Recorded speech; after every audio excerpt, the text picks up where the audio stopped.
अशोकनगर विधायक इंजीनियर हरिबाबू राय ने लोकार्पण शिला पट्टिका से अपना नाम गायब होने पर नाराजगी जाहिर करते हुए जिम्मेदारों से जवाब मांगा।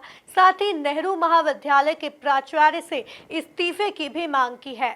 देखिए ये खास रिपोर्ट। अशोकनगर में स्थित नेहरू महाविद्यालय में विवेकानंद उद्यान का लोकार्पण एवं मूर्ति अनावरण की शिला पट्टिका लगाई गई है। शिला पट्टिका से अशोकनगर कांग्रेस विधायक इंजीनियर हरिबाबू राय का नाम गायब है। इसको लेकर विधायक हरिबाबू राय ने विरोध किया है। साथ ही उनके समर्थकों ने भी नाराजगी जाहिर की है। विधायक का इस संबंध में कहना है कि यह संवैधानिक प्रोटोकॉल है कि स्थानीय विधायक का नाम होना चाहिए। इससे शासन प्रशासन की छवि खराब होती है। इतना ही नहीं, उन्होंने कॉलेज प्राचार्य से इस्तीफे की मांग की है। मामला तो ये मैंने देखा था सोशल मीडिया पर, इस तरीके की खबरें आ रही थी कि उसमें विधायक का नाम नहीं है। तो ये गलती एक्चुअली में वहाँ के प्रिंसिपल साहब की है। ये कार्यक्रम है संवैधानिक, ये किसी पार्टी का कार्यक्रम नहीं है, न भाजपा का है न कांग्रेस का है। स्वामी विवेकानंद जी की मूर्ति का अनावरण होना है, जिसमें मुख्य अतिथि माननीय ज्योतिरादित्य सिंधिया जी हैं। और अब मैं हरिबाबू राय की बात नहीं कर रहा, ये संवैधानिक प्रोटोकॉल है कि स्थानीय विधायक का नाम होना चाहिए।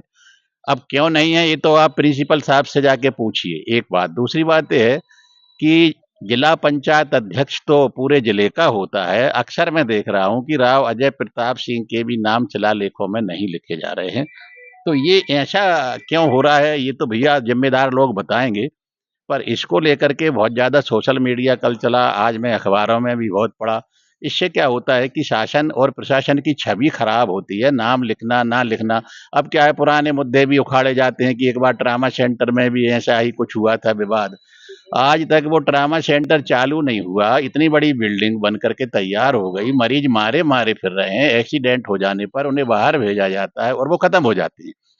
तो ऐसी ये 100 पीस बिल्डिंगें बना के छोड़ दी। ऐसे ही संजीवनी क्लिनिक की 4 बिल्डिंग यहाँ बनाई गई, वो भी ऐसी ही पड़ी हैं। उनमें सुअर लेट रहे हैं, जानवर जा रहे हैं, कांच फूट रहे हैं। इसी तरीके से डाइट की एक बिल्डिंग बनाई गई है जो यहाँ पिपरिया, ये क्या है ये, मैंने उनसे बात कही तो उन्होंने ये कहा कि मुझे जानकारी नहीं है। मुझे लगता है उनको त्याग पत्र इसलिए दे देना चाहिए कि उनके कॉलेज के सामने मूर्ति बन रही है, उसमें शिलालेख की पट्टियां लग गई, सब कछु, और वो कहते हैं उन्हें जानकारी नहीं है। ऐसा हो सकता है कि प्रिंसिपल को यदि जानकारी नहीं है, वो जिससे भी प्रेरित हो, देखो साहब क्या है, मुझे उससे नहीं लेना देना है, पर वो संवैधानिक प्रोटोकॉल का उल्लंघन कर रहे हैं। हमारे बाबा साहब के लिखे हुए संविधान की वो धज्जियां उड़ा रहे हैं, लोकतंत्र का अपमान कर रहे हैं, जनता के चुने हुए प्रतिनिधियों को वो अपमानित करके जनता को ही अपमानित कर रहे हैं। तो इस तरीके का इनका चल रहा है। यदि ये नहीं मानेंगे तो हमारी पार्टी के लोग और आम जो गणमान्य नागरिक हैं और जिन लोगों ने ये मत दिया है, वो सबका ये मानना है कि काली पट्टियां दिखाएंगे, काले झंडे दिखाएंगे अगर इन्होंने प्रोटोकॉल का पालन नहीं किया तो। कुल मिलाकर शिला पट्टिका से विधायक जी का नाम गायब होने से सियासत गर्मा गई है। Bureau report, MP news, Ashoknagar.